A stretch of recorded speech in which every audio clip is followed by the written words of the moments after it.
Hey guys, I hope you're all having a great day, and today I'm going to be doing my January wrap-up. So this month I read 8 books, which is not something that I normally do. I have to say though that there are many graphic novels, so I don't necessarily count them as books. Well, there are books, but I mean they're really easily read, so I think I've read like 4 books. So the first 2 books I read this month were the 2 first volumes in the Saga series. I just talked about it in my book haul, but yeah, I just am in love with this series so much. I'm not going to talk about it again because you've probably seen it, and if you haven't, just go check it out. I resumed the series, what it was about.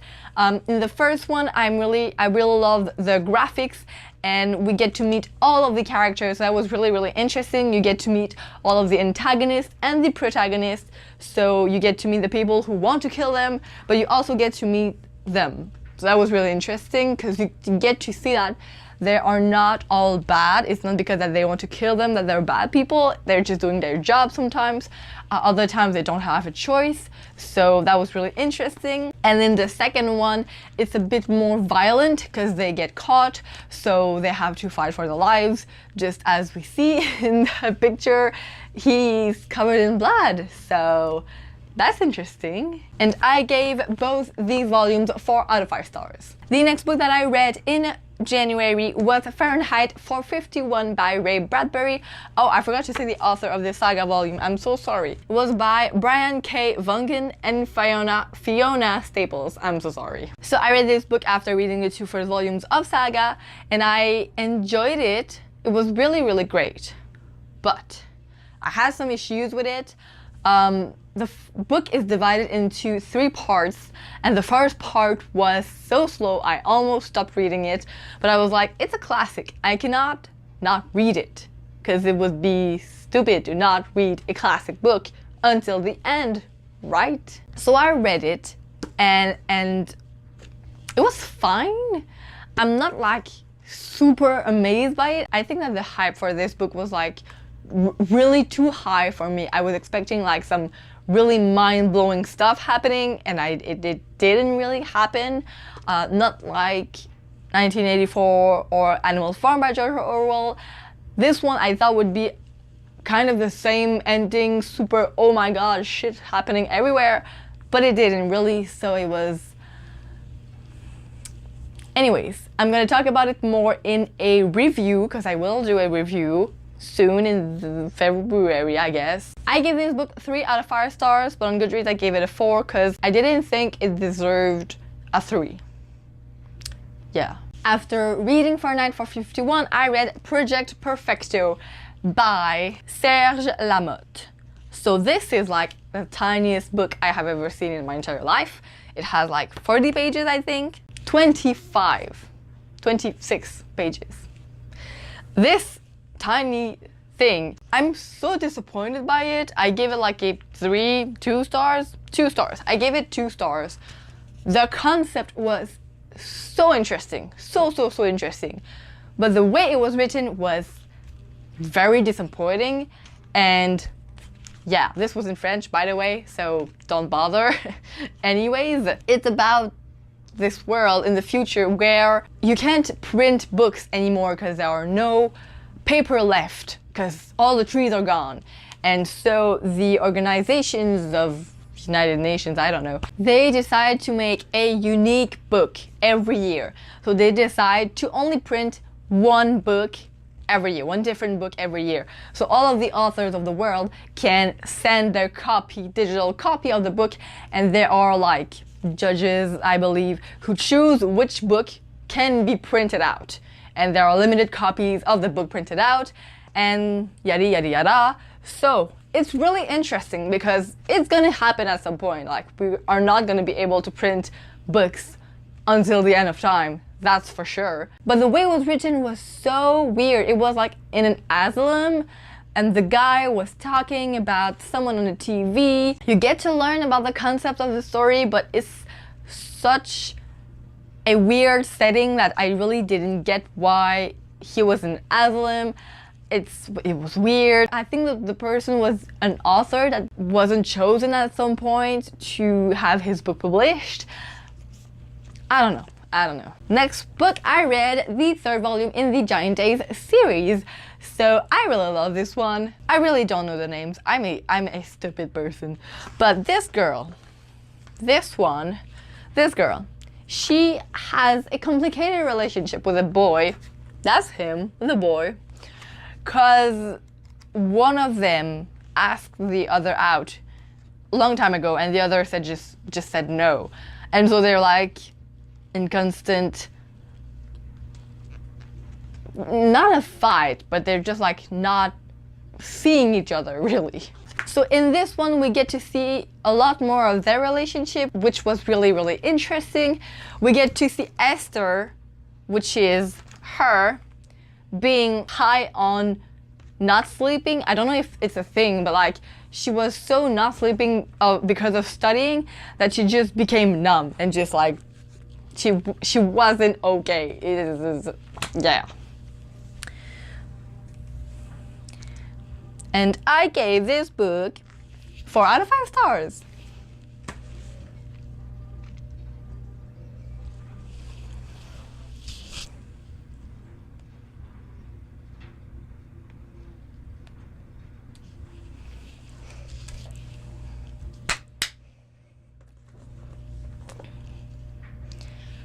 Next stop, I read 2 Canadian books, 2 Quebec books from a Quebec author, which I really, really enjoyed. It wasn't like the best book ever, but it was a contemporary. It was fine. It was fine.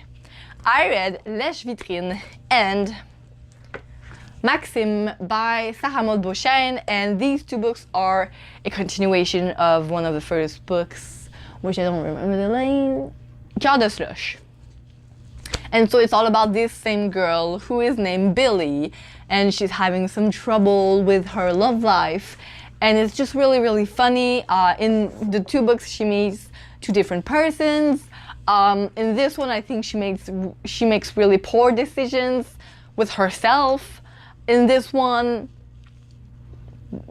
bigger poor decisions with herself. I don't know, guys. I don't know what it's like to be single old. It doesn't make sense. What did I just say? I've been in a relationship for 3 years. So it's been a while. Like, I'm away from being single. Like, it's been a real long time. So when I read stuff like that, I just feel like she's always doing wrong decisions, but I can't say that I'm right because I don't know. So basically she just like ends up sleeping with a lot of guys, and I'm just like, are you sure you want to do that? And I mean, like, I don't know what I would do if I were single. Maybe I would do that, I don't know. So I can't judge her for doing like everyone, but it was quite weird. And in this one, she in the beginning of this one, there's a boy who wants to sleep with her and she doesn't want to, and the boy gets mad and she just like leaves, and I'm like, you go girl, just leave and leave him alone and he doesn't go near you again. But then she goes to another boy at another time, and she found her ex, but he's like happy to see her, so she's like, oh, he wants to sleep with me again. And she tries to sleep with him and he doesn't want to, and she gets angry. And like, I know that you have the right to want to have sex with someone, but if the person doesn't want to, you cannot be angry at them. Because it was like a double standard, and I was like, oh girl, you didn't. So, bad move on the author, just saying, because I didn't like the fact that she was giving so... I don't know how to say that. The girl was given...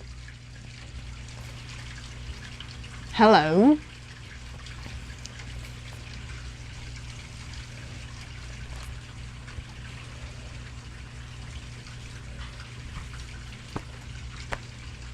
Okay, we're gonna just keep going because this is gonna be forever. Oh, okay. The girl is just given such applause and strongness for being brave and just being out there and wanting it. And just, I didn't get it. Like, anyways, it's a double standard. Bad move from the author. I didn't like that. I gave these two books 3 and 3.5 out of 5 stars. And finally, I read the third volume of the Saga series. And I loved it also. In this one, there is this girl who can, for some reason, smell people like a dog. So she can smell the two people who had a baby, you know, wait, I will find them. Where are they?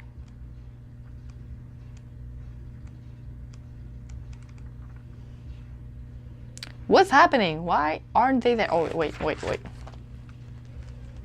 Okay, these two, she can smell them. And she can, like, know where they are in the world. And I'm like, what? But anyways, so her, who is the ex of the guy, that's really complicated, she teams up with this guy. You remember him from the first 2 volumes. He's like the main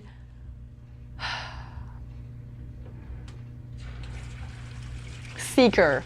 Is it what it is called? Hunter. I don't know. He's not a hunter, but like he hunts the first 2 protagonists and he uses her to smell them and to follow them where they're going. So that's mainly what they follow. So we less follow the 2 main protagonists. We most follow these ones in this volume, and I really like that. Yeah. So that was it, guys. I hope you enjoyed. I am most likely reading Harry Potter by now because I have to, because the readathon has started and I have to read Harry Potter because I said I would. But I'm really enjoying the fact that I have to read a Harry Potter because I'm really excited. And I had started to read Night Film by someone, I don't know, it's on my shelf. Marisha Marisha Pessl. Yes. And I didn't know it was a thriller until I started reading it. And I was reading it at nighttime, and I'm a scared little baby. So I read the first 4 chapters and I was like, oh no, this is not gonna happen. So I closed it and I went to sleep. And yeah, so I'm not reading it like soon because I'm gonna have to find a way to read it during the day, which is not gonna happen soon because I don't read during the day, so yikes. Yeah. So that was it. I hope you enjoyed. What books have you read? What books have you read this month? I would really like to know. And yeah, I will see you next week with a new video. Goodbye.